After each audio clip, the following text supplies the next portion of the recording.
Welcome back, Dominators. You may have the same headaches like I have since the new implementation of the missile silo with update 5.8. So currently there are a lot of videos and opportunities how to deal about or how to avoid the missile silo.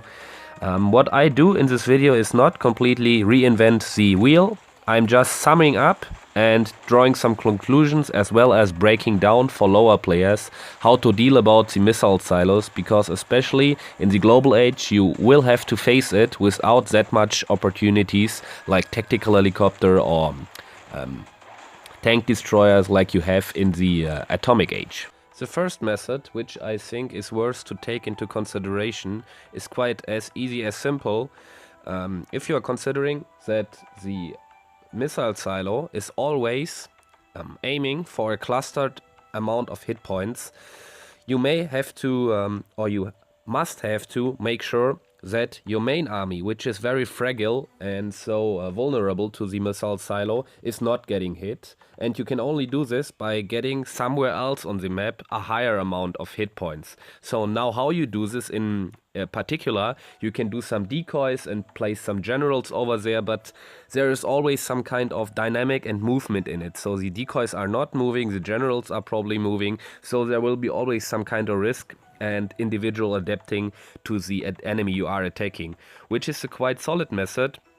And I've seen some players already using it and having some good recommendations from it, is using your mercenaries by bunching them up and choosing some specific mercenaries. So for the global age, it's way harder than for the atomic age, I think, and therefore I will start with the global age. When I'm now considering the amount of hit points for my total ordinary army composition, that one which is dealing damage and which I want to protect. I have my howitzers, approximately 7 of them. I have shooters, approximately, let's say 60. There are 58, but let's make slightly more to make sure. Then I have some 2 healing cards, for example. And there is an amount of, in my case, 38,388 hit points for my troops. If you have done probably some more university research, also make sure, and let's say 40,000 to make it easier to calculate, which you want to protect, and in the worst case, which are really close, staying together.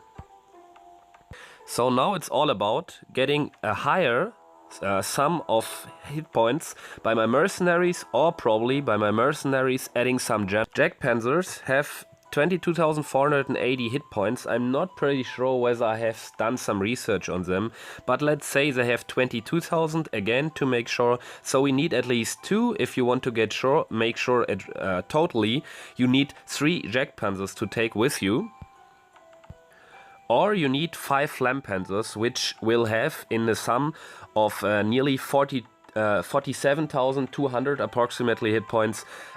Much lower hit points than the Jack Panzers, but the advantage of the Flampanzer is they don't prefer any buildings. So if you are deploying them and deploying some generals together with them, they will stay together as a bunch and don't split up. Your Jack Panzers, for example, like you probably know, are aiming for defense buildings, so they will go straight forward if there are any economics buildings between them, and they will let the generals back behind. So if you are using the Jack Panzers, make sure that they alone, their hit points alone, are covering more than the total amount of your ordinary troops you want to protect. If you're using Flampanzers, you can quite easy add some generals, and it's a lower risk that they are not staying. Like mentioned before, in the atomic age, it's even easier with Jack Panzers. I think they are tank destroyers, but nevertheless, you know what I mean. In the atomic age, you get the tank destroyers with even more hit points. So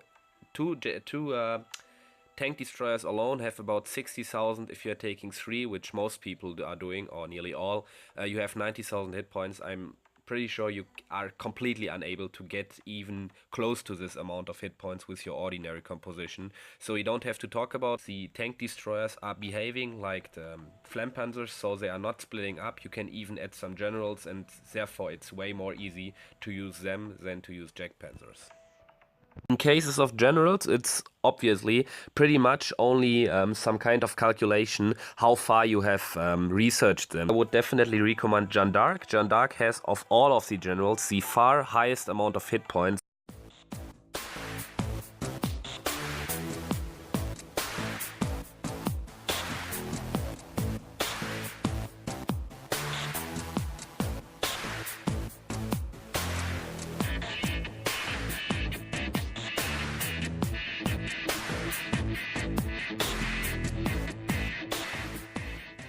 second approach is way more unconventional, and I'm not pretty sure whether it will be conductable at each layout. Especially the more people know about, the more people will care about that this is quite not possible. We'll see a video later on.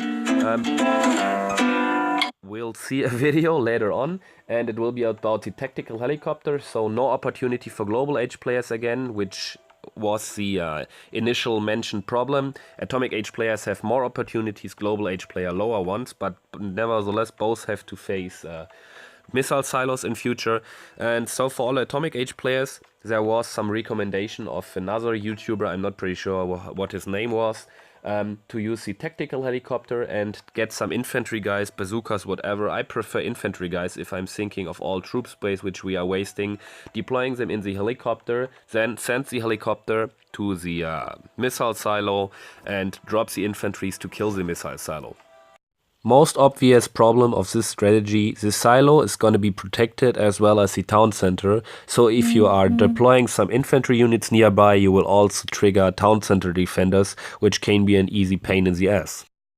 The very last opportunity I would see to take care about the missile silo is using our good old-fashioned sabotage and using it in a more often way. I'm definitely aware of the fact that the sabotage is costing way more than before, so even using 2 sabotage will cost us 2 troop spaces. But if you are doing some research in the university, you are able to expand the dower of the sabotage, which is not quite a lot, but it will give you some valuable seconds. And if we are talking about the missile silo, I think everyone is aware of the fact that every second is valuable. We are getting 3% additional. My global age sabotage is lasting for about 20 seconds. I'm not pretty sure. I think in the atomic age it will last 21 seconds. And you get 3% per each of the 10 research stages, so in total 30%.